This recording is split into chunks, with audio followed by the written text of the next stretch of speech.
L'histoire commence lorsqu'un homme se réveille et se demande où il se trouve. Une femme se tient debout devant lui, et il se demande si c'est sa mère. Il se rend compte que cela ne peut pas être elle, car elle ne ressemble en rien à sa mère, et il remarque qu'il peut à peine bouger. Les choses deviennent encore plus mystérieuses lorsqu'il remarque qu'il y a un écran flottant devant lui. Plusieurs attributs apparaissent sur l'écran, et il se demande s'ils sont censés représenter ses statistiques. Cette prise de conscience le déçoit beaucoup, car il remarque que son niveau est redescendu à 1. Ce qui est encore plus étrange, c'est qu'il n'a pas de nom. À ce moment-là, un homme que la femme appelle « Sa Majesté » apparaît, et le garçon se demande si cet homme est une sorte d'empereur. L'empereur déclare que ce garçon s'appellera Noah et qu'il portera le titre de 13e prince impérial. On informe l'empereur que Noah a une affinité pour la magie de l'eau, il décide donc que Noah régnera sur le territoire appelé Almria. Ce domaine lui conviendra parfaitement, car c'est le territoire où réside le clan de l'eau. Noah remarque que les choses changent sur son écran, mais il ne comprend pas ce que cela signifie, car il n'a jamais vu de telles valeurs auparavant. L'empereur veut voir les compétences de Noah, alors le prêtre les révèle. Tout le monde dans la pièce est alors choqué par ce que montre son écran de statut. Noah ne comprend pas ce que cela signifie, mais il remarque que les valeurs à côté de son attribut ont changé. Tout le monde dans la pièce continue de halter d'étonnement, car Noah a un attribut au double S. Même la mère de Noah est incrédule, car cette statistique est bien plus élevée que lorsqu'il est né il y a peu. Le prêtre est complètement perdu pour trouver les mots, se demandant si cela signifie que Noah s'est déjà éveillé. Atteindre le double S est incroyablement rare en général, et c'est tout à fait inédit pour quelqu'un d'aussi jeune. Tous les spectateurs s'émerveillent devant Noah, car ils réalisent qu'ils assistent à la naissance d'un homme au talent immense. Noah est encore très confus et ne sait pas quoi penser de tout cela. Tout ce qu'il sait avec certitude, c'est qu'il a reçu une nouvelle vie et qu'il s'est réincarné en noble. La nouvelle maison de Noah est l'Empire d'Amira, une nation de guerriers nichés au cœur d'une chaîne de montagnes. L'empereur est le père de plus de 10 fils connus sous le nom de princes impériaux. Les princes sont vénérés et adorés par le peuple comme les nobles les plus renommés.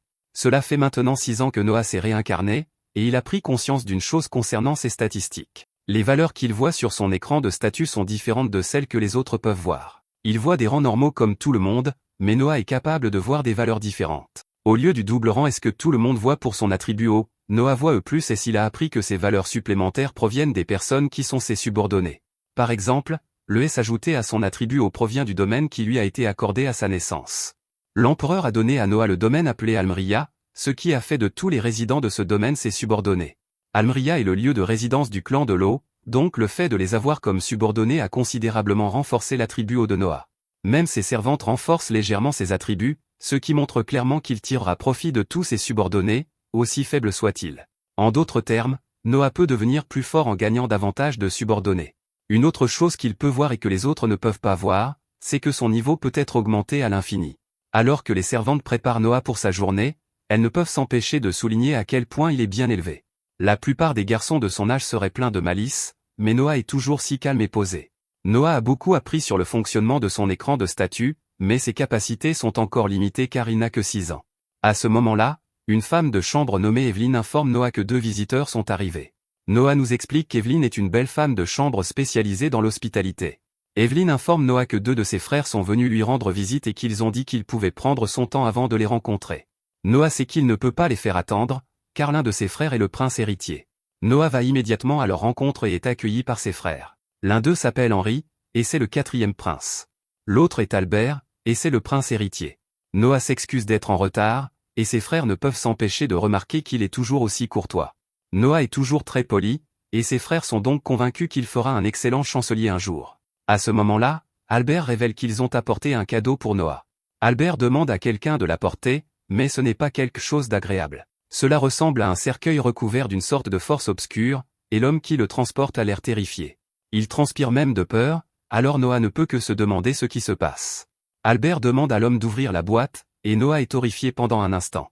Il entend des gens crier de douleur et les voit supplier le prince Albert de les sauver. Ce n'est qu'une vision que Noah a, car la seule chose qui se trouve à l'intérieur de la boîte est une épée. Albert demande à Noah ce qu'il en pense, et Noah répond que c'est incroyable. Albert dit à son petit frère de la prendre, mais Noah hésite, quelque chose ne va pas avec cette épée, mais c'est un cadeau du prince héritier, il ne peut donc pas refuser. Noah prend l'épée, et Albert est très impressionné. Il explique que l'épée s'appelle Léviathan et qu'il s'agit d'une épée magique d'eau réputée pour être la plus puissante de l'Empire. Elle n'est toutefois pas destinée aux âmes sensibles, car plus de 120 personnes ont perdu la vie en essayant de la maîtriser. Noah est choqué d'entendre cela et panique au point de presque laisser tomber le cadeau du prince héritier. Henri voit bien que Noah a peur, alors il lui dit de ne pas s'inquiéter. Ceux qui ne sont pas destinés à manier l'épée perdent la vie dès qu'ils la soulèvent. Cette épée est tellement maudite que pour la plupart des gens, le simple fait de porter le coffret dans lequel elle se trouve est une torture. Albert est heureux d'avoir apporté ce cadeau à Noah, car cela lui a montré qu'il fallait avoir une affinité avec l'eau de niveau double S pour manier l'épée. Il remercie ensuite Noah, car cette démonstration était très précieuse. Les deux frères s'en vont, et Noah traite Albert de prince méprisable, car il ne faisait que le tester. Noah n'ose toutefois pas le dire à voix haute, car il sait que s'il le faisait, il perdrait la vie. Dehors, Henri se demande s'il était judicieux de donner le Léviathan à Noah. L'épée est inestimable, mais Albert ne regrette pas sa décision. Il est vraiment content, car il pense que l'épée est entre de meilleures mains entre celles d'une personne aussi brillante que Noah. Cependant, il dit que c'est justement à cause de la brillante intelligence de Noah qu'il doit faire l'expérience d'être mordu par son propre animal de compagnie précieux. Cette nuit-là, Noah sent que quelque chose tracasse sa femme de chambre, Zoé. Zoé dit que ce n'est rien, mais Noah insiste pour qu'elle lui dise. Elle est la femme de chambre personnelle de Noah et elle lui révèle qu'elle aimerait prendre quelques jours de congé. Sa ville natale a été inondée et la ferme où elle a grandi a été complètement détruite. Sa mère, qui vit seule, est désormais sans emploi et a besoin d'aide. Les autres membres de la famille de Zoé ne veulent rien faire et lui ont dit de simplement aller travailler dans le quartier rouge. Ils lui ont dit qu'elle ne valait rien, mais qu'elle pourrait se vendre comme quelqu'un qui a servi le prince. Noah l'interrompt, car il en a assez entendu et a une autre idée. Au lieu que Zoé se vende, il emploiera sa mère dans le manoir. Elle sera simplement chargée de fermer le portail d'entrée et il lui versera 10 renés par mois. C'est incroyablement généreux, mais Zoé fait remarquer qu'elle n'a jamais entendu parler d'un tel travail. Il va également la payer bien plus que le salaire standard, mais Noah le sait déjà. Sa générosité ne s'arrête pas là, car il explique qu'il y a une maison inutilisée à la périphérie de la capitale. Il dit que Zoé et sa mère peuvent y vivre, alors Zoé se met à pleurer devant tant de gentillesse. Zoé le remercie encore et encore, mais Noah reste professionnel et lui dit de continuer son travail. Pendant ce temps, il se dit qu'il ne pourrait jamais laisser quelqu'un qui travaille pour lui exercer dans le quartier rouge. Cela ternirait son titre de 13e prince, mais surtout, Zoé est sa servante. Elle est à ses côtés depuis longtemps et elle servira Noah toute sa vie. À ce moment-là, Noah appelle son majordome, Dylan. Noah explique qu'il y a eu une inondation dans la ville natale de Zoé, et demande à Dylan d'acheter autant de terre que possible dans cette région. Zoé est complètement abasourdie, alors Noah lui explique pourquoi des escrocs vont tenter de profiter des personnes qui ont perdu leurs moyens de subsistance, comme la mère de Zoé. Noah veut les protéger, alors il demande à Dylan de les mettre en sécurité avant que quelque chose de grave ne leur arrive. Noah se demande ce qui ne va pas lorsque tout le monde se tait, alors Dylan lui explique qu'il est simplement surpris. Noah est très jeune, mais il gère une situation qu'il n'a jamais connue auparavant avec une incroyable clairvoyance. C'est tout à fait vrai, mais Noah pense qu'il a vu plus que sa part de ce genre de choses avant de se réincarner. Dylan se demande où il pourrait trouver l'argent nécessaire pour faire cet achat, car il estime que l'achat de toutes ces terres coûtera 700 000 renés. Zoé est choquée par ce chiffre, et Noah ne peut pas lui en vouloir d'être surprise. Le revenu annuel moyen d'un homme adulte dans la capitale est de 120 renés. Même les serviteurs de Noah ne gagnent que 8000 renés par an. Même avec les recettes fiscales provenant d'Almria et les dons en argent de l'empereur, Noah ne dispose que d'environ 500 000 renés. Il lui manque donc 200 000 renés, mais il a une idée. Il possède des terres juste au sud de la capitale, il décide donc de les vendre. Dylan lui fait remarquer que ces terres sont un cadeau de l'empereur et que les vendre sans autorisation serait un crime contre la famille impériale. Mais Noah s'en moque et dit qu'il en assumera les conséquences. Zoé ne veut pas qu'il ait des ennuis, mais Noah lui fait remarquer que les nobles ont des obligations et qu'ils doivent parfois se sacrifier pour apporter le bonheur au plus grand nombre possible. Dylan comprend et dit qu'il va immédiatement exécuter son ordre. Il prend également soin de remercier Noah, qui se souvient alors que Dylan est originaire de la même région que lui. Peu après, Noah se prépare à partir pour Dozo. À ce moment-là, il se précipite vers son frère Henri et s'excuse de ne pas l'avoir salué plus tôt. Noah explique qu'il a acheté un terrain dans une région appelée Dozo et qu'il va aller l'inspecter. Henri remarque que Noah emporte le Léviathan et se demande s'il a l'intention de s'en servir. Noah répond que non, qu'il l'emporte juste pour le tester. Il a senti une sorte de pouvoir dans l'épée la première fois qu'il l'a tenue, mais il ne l'a plus ressenti depuis. Noah l'a emporté avec lui pour voir s'il le ressentirait à nouveau. Henri est en fait venu parler de l'épée parce qu'il s'est renseigné à son sujet. Albert a dit des choses étranges à son sujet, alors Henri a décidé d'enquêter.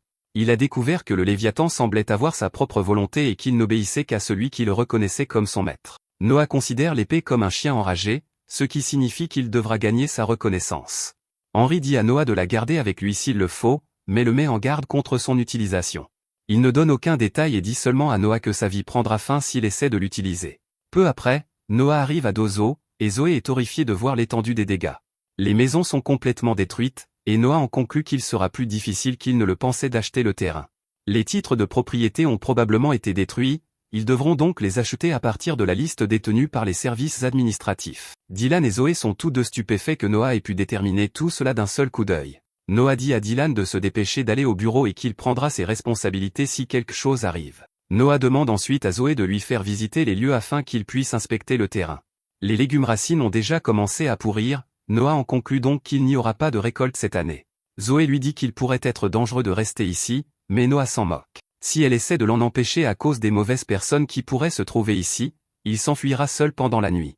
À ce moment-là, ils entendent une cloche et Zoé explique que de la nourriture est distribuée aux sans-abri. Cela signifie que l'Empire fait son travail pour aider la population, mais la nourriture est très fade. Ce n'est guère plus que de l'eau bouillie et le goût est horrible. Noah est contrarié parce qu'elle est déjà avariée, mais les gens savent qu'ils ne peuvent pas en demander trop. Ils disent qu'ils ont déjà de la chance de pouvoir manger, alors ils acceptent tout ce qu'on leur donne. Noah n'arrive toujours pas à croire que l'Empire distribue de la nourriture avariée, mais son interlocuteur commence à s'inquiéter, quelqu'un est arrivé pour une inspection, et il s'agit d'un représentant du gouvernement local. Il s'agit de Lord Gerald, qui va vérifier la nourriture. Il se contente de la regarder et décide qu'elle lui semble correcte. Elle sent si mauvais qu'il doit se couvrir le nez, mais il l'approuve quand même. Noah ne laisse pas passer cela et souligne que Lord Gerald doit recevoir des pots de vin.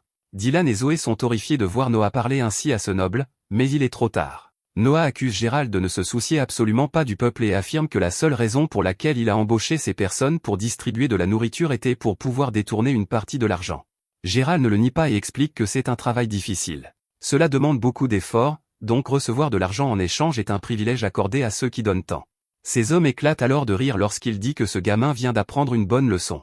Noah ne rit pas, cependant, et il n'aime pas le ton condescendant de Gerald. Noah est clairement en colère, et nous voyons que quelque chose arrive au Léviathan. Noah explique que s'enrichir grâce aux rations destinées aux victimes de catastrophes est un crime, mais Gerald n'apprécie pas du tout cela. Il explique qu'insulter Noah revient à insulter Siron, le souverain de tout ce territoire. Il se demande si Noah sait qui il est, mais Noah l'interrompt. Noah dit que les types qui tyrannisent les faibles pour gagner plus de pouvoir le dégoûtent. La colère de Noah continue de monter, et nous voyons que l'obscurité autour de son épée commence à s'étendre. Gerald rappelle à Noah un chien en colère, ce qui lui fait penser au Léviathan.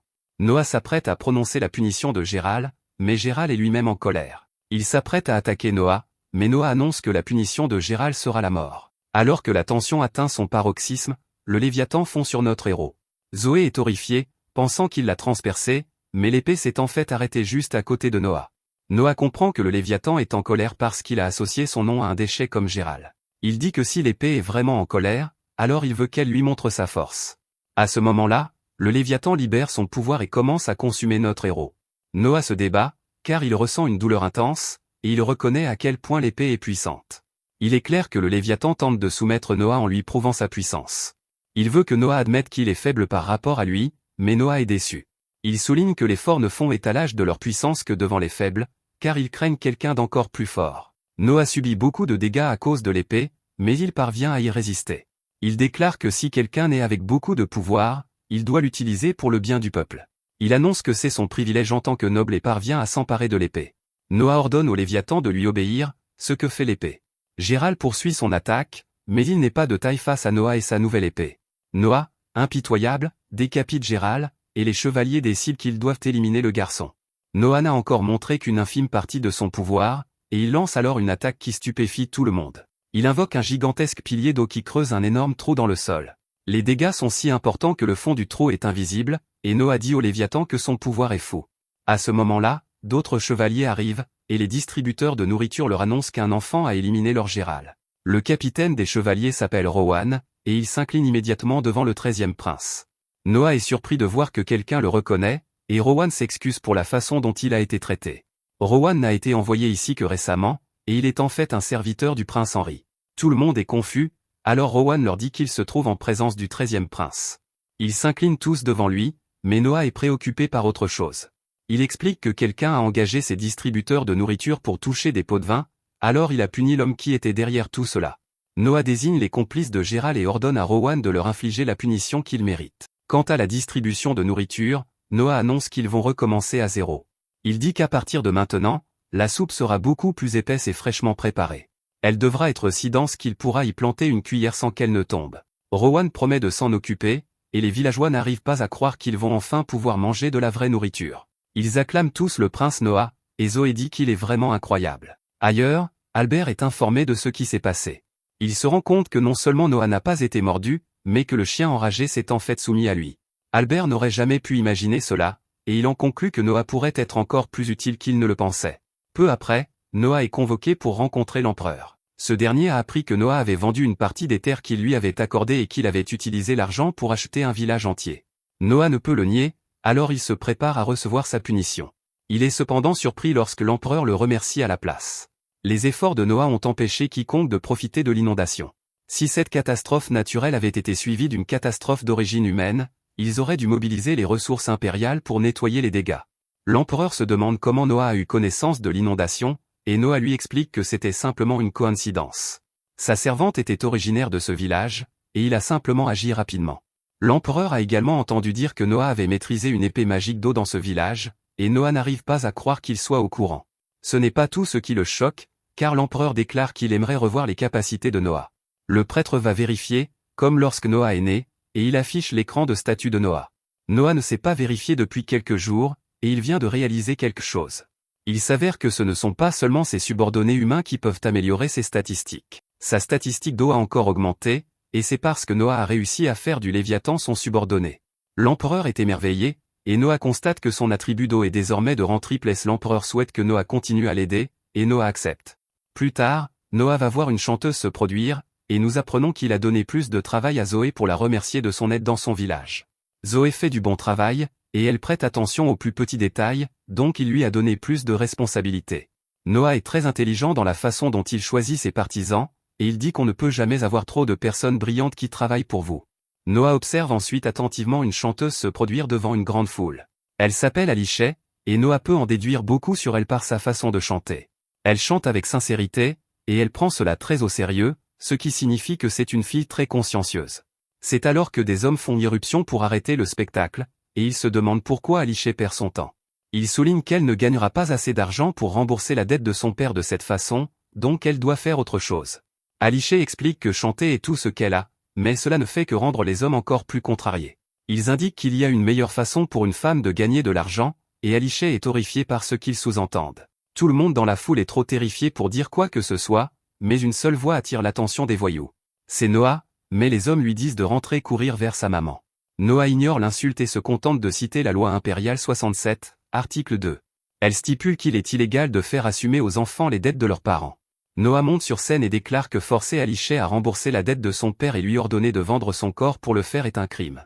Un des voyous dit avec colère à Noah de ne pas s'en mêler, mais Noah les attaque instantanément en invoquant le Léviathan.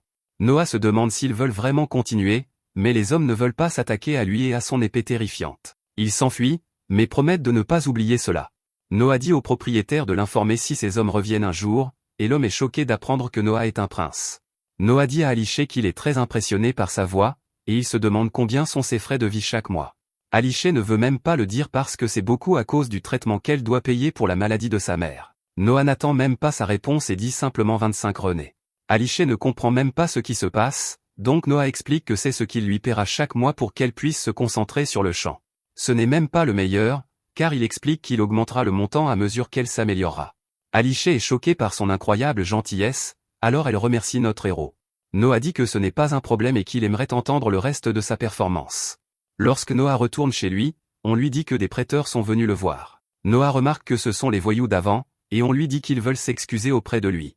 Noah détermine qu'ils veulent juste s'excuser après avoir découvert qui il est, alors il dit à sa servante de les faire renvoyer.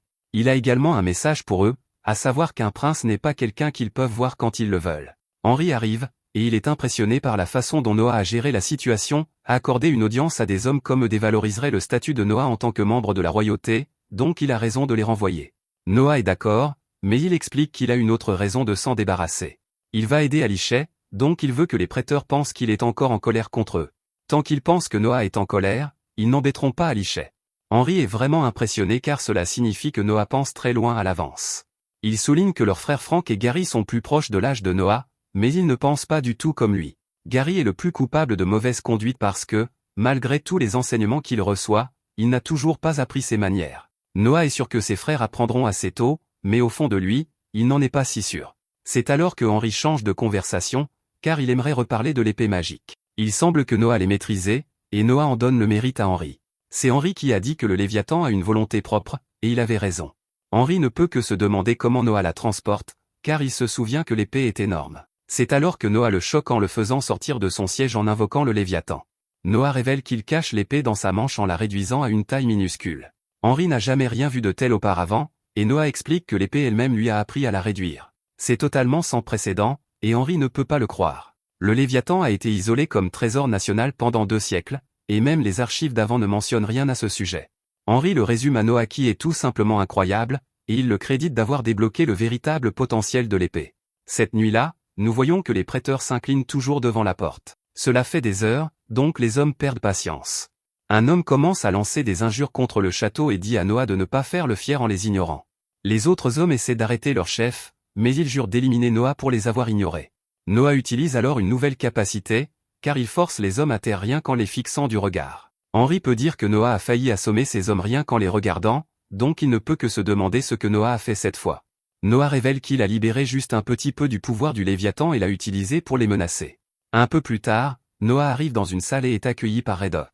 Lorsqu'il entre dans le bâtiment, tout le monde commence à applaudir pour lui, et il parle du fait qu'il est le 13e prince. Il a l'air si digne pour quelqu'un de son âge, et il est clair qu'il est le fils du roi. Redok se demande ce que Noah porte à sa taille, donc Noah explique que c'était un cadeau du prince héritier. Il dit simplement que c'est le Léviathan, et tout le monde est choqué. Cette épée est un trésor national, et tout le monde est émerveillé car c'était un cadeau direct du prince héritier.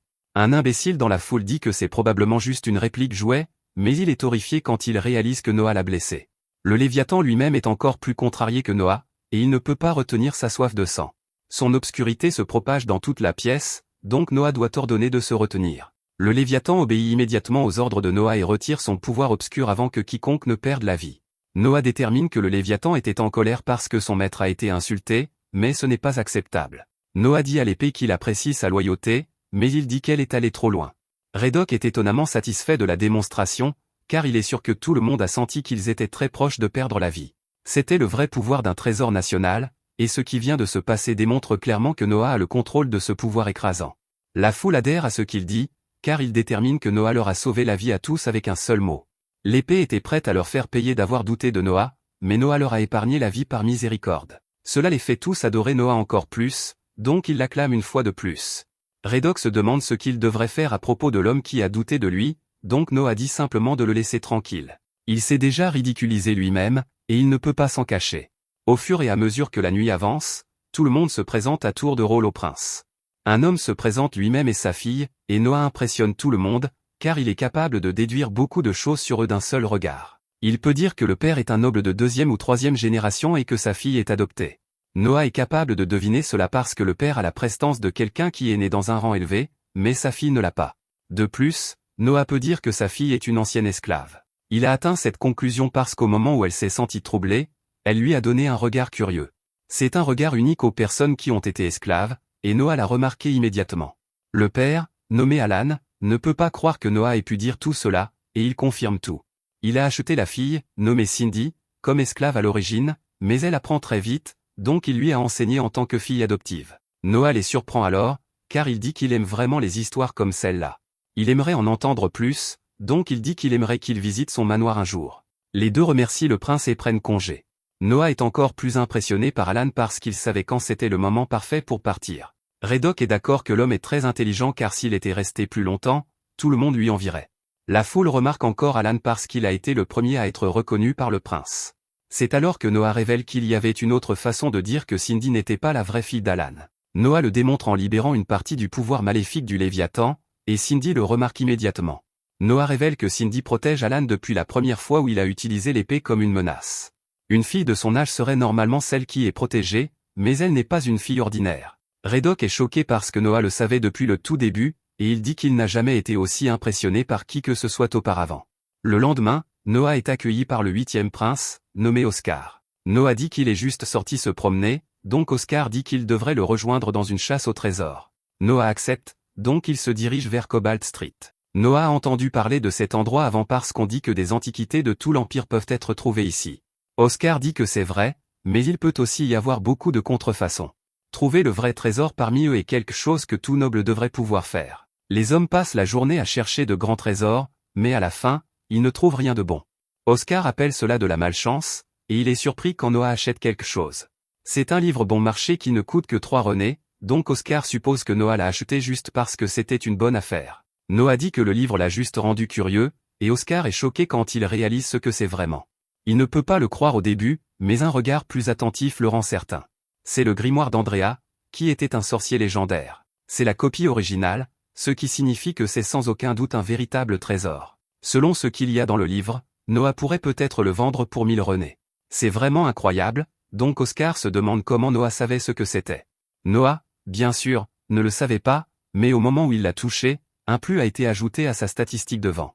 C'est alors que Noah réalise quelque chose, et le Léviathan commence à trembler de manière incontrôlable. L'épée l'a également réalisé, et Noah la prend et la pointe vers le livre. Seuls les êtres avec leur propre volonté peuvent ajouter à ces statistiques, ce qui signifie que ce livre doit avoir une volonté propre. Menacer le livre avec son épée le fait réagir, et il commence à libérer son propre pouvoir. Le livre s'ouvre sur une page avec un cercle magique, et encore plus de puissance en sort. Quelque chose de terrifiant émerge du livre, et Oscar est incrédule. Il ne comprend pas ce qui se passe, et il se demande si le livre est un tome interdit avec l'âme du sorcier scellé à l'intérieur. La situation devient plus dangereuse chaque seconde, donc Oscar dit à Noah de courir. Il a déterminé que cet être est l'esprit vengeur du grand sorcier, qui a maîtrisé la magie du vent.